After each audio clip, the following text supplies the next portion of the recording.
अच्छा जी, हुकूमत का वैक्सीनेशन प्रोग्राम तेज़ी से जारी है और इसको मज़ीद तेज़ करना होगा। रोज़ाना 11 लाख से ज़्यादा लोगों को वैक्सीन लगाई जा रही है, लेकिन तिब्बी माहिरीन को अभी भी कमी नज़र आ रही है और लोगों की बड़ी अक्सरियत को कोरोना वैक्सीन की पहली डोज ही नहीं लगी अभी तक।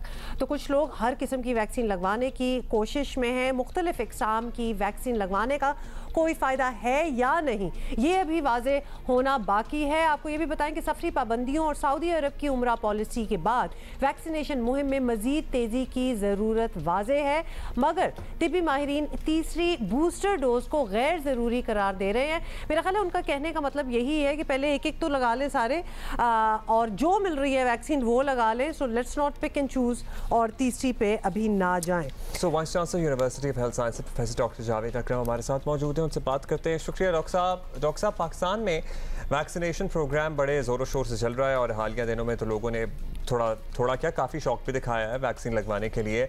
अब वैक्सीनेशन प्रोग्राम की सबसे पहले तो बताइए जो करंट स्पीड है, इससे मुतमईन है अगर इसी तरह चलते रहे तो हम एक हर्ड इम्यूनिटी हम अचीव कर लेंगे?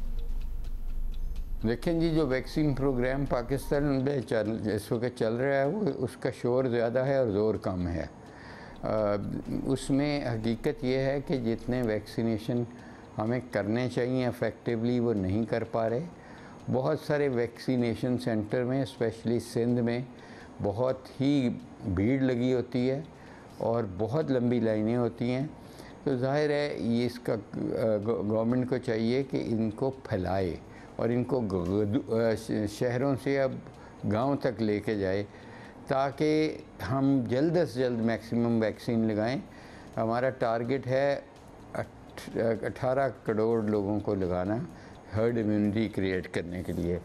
तो गवर्नमेंट ने तो ख़ुद कहा है कि वो 7 करोड़ लोगों को लगा चुकी होएगी अक्टूबर इस 2021 तक।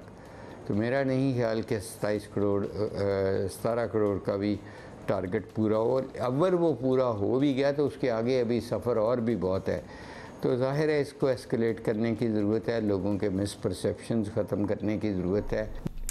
अच्छा डॉक्टर साहब, कुछ वीज़ों के मसाइल हैं और शायद लोगों के वहम भी कि आजकल तीसरी डोज या बूस्टर शॉट्स की बड़ी बात की जा रही है। तो क्या पाकिस्तान इस वक्त ये बूस्टर शॉट्स की तरफ जा सकता है आपके ख्याल में, और मेडिकल तौर पर इसकी ज़रूरत भी है या नहीं है? देखें, जा तो पाकिस्तान सकता है, वो तो पाकिस्तान गवर्नमेंट का फ़ैसला होएगा, हमारा फ़ैसला नहीं होगा। लेकिन मेरा ख्याल है इस वक्त हरगिज़ नहीं जाना चाहिए बूस्टर डोज या किसी और वैक्सीन की तरफ, क्योंकि जब तक आपकी ये वैक्सीन इन क्वालिटी जो है इसको ख़त्म नहीं करेंगे तो कोई फ़ायदा नहीं।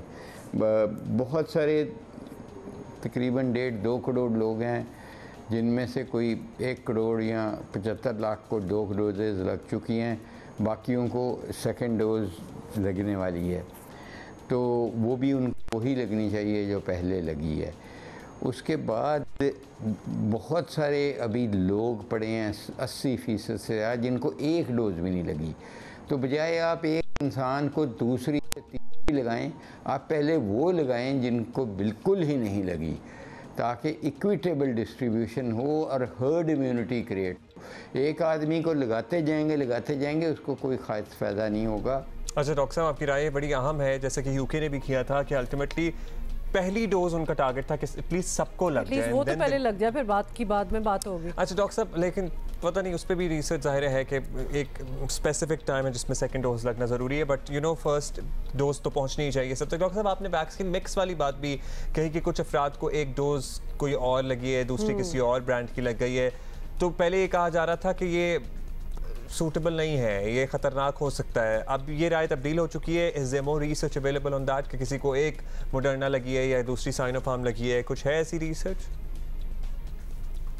अभी बिल्कुल तब्दील नहीं हुई, इसलिए कि इसका हमारे पास या WHO के पास कोई एविडेंस नहीं है कि ये सेफ़ है मिक्स एंड मैच करना, कि सब यूनिट वैक्सीन या प्रोटीन बेस्ड वैक्सीन को कंबाइन किया जाए मैसेंजर RNA वैक्सीन से। इसलिए हमारी ये रिकमेंडेशन नहीं है, आप इज्तनाब करें जब तक कि सेफ्टी का नहीं इस्टेब्लिश होता। और इस सिलसिले में हमने पोलीवैक मल्टीपल वैक्सीन के नाम से एक ट्रैकर शुरू किया जिसमें 3 मिनट में आप वो फॉर्म भरते हैं, तो वो हमें सब बता देता है कि आपने अगर 2 वैक्सीन्स लगाई हैं मुख्तलिफ़ अक़साम की, तो आपको बता देता है फ़ायदियत हुई या नुकसान हुआ, और उसको हम कंपाइल करके डाटा आपके सामने रखें। Alright, so you're still in the process of compiling that data. बहुत शुक्रिया डॉक्टर जावेद अकरम हमारे साथ मौजूद थे। अभी भी वो कह रहे हैं कि शोर ज़्यादा है और ज़ोर कम है। कराची में इनिशियली बहुत इशूज़ थे, बहुत ज़्यादा रश था स्पेसिफिक सेंटर्स पे, उसके बाद कुछ सेंटर्स की तादाद भी बढ़ाई गई, लेकिन अब ये जो मामला है ये रूरल सेंटर्स तक भी पहुंचना चाहिए।